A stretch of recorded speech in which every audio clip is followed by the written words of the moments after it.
Mettiamo a riposo il polmone dando tempo alla malattia di guarire o alle nostre terapie, quando abbiamo terapie specifiche, di curare.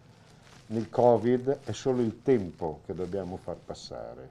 Nell'inarrestabile corsa contro il tempo per salvare i casi più gravi di Covid, che ormai da più di un anno sta pressando il lavoro nelle terapie intensive, uno dei metodi che ha fatto la differenza è stato l'utilizzo dell'ECMO, acronimo inglese per definire l'ossigenazione extracorporea, in questo caso nei pazienti con insufficienza respiratoria acuta.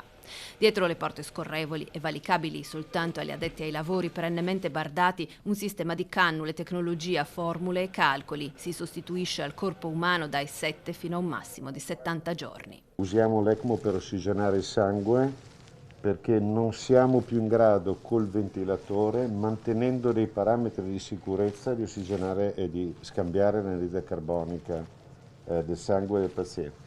L'Istar 3 al quinto piano del Policlinico dell'ospedale di Padova è divenuta centro di riferimento. Qualche mese fa qui è stata salvata la vita a una neomamma triestina e la scorsa settimana vi è stato trasferito un paziente dalle Marche. Si tratta di una eccellenza a livello veneto, regionale, ma anche extraregionale. È un'opportunità, direi, è un'opportunità importante che diamo ai nostri pazienti e a tutti i pazienti italiani che ne abbiano bisogno. Il ruolo dell'azienda sanitaria ospedaliera di Padova, poter dare risposte importanti di livello superiore rispetto a quello che si fa appunto negli altri ospedali e in particolare nell'ambito appunto delle cure intensive.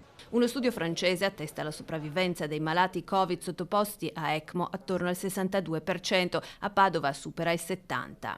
L'età media è di 47 anni. Il primo macchinario di questo genere è stato utilizzato negli Stati Uniti mezzo secolo fa e occupava un'intera stanza.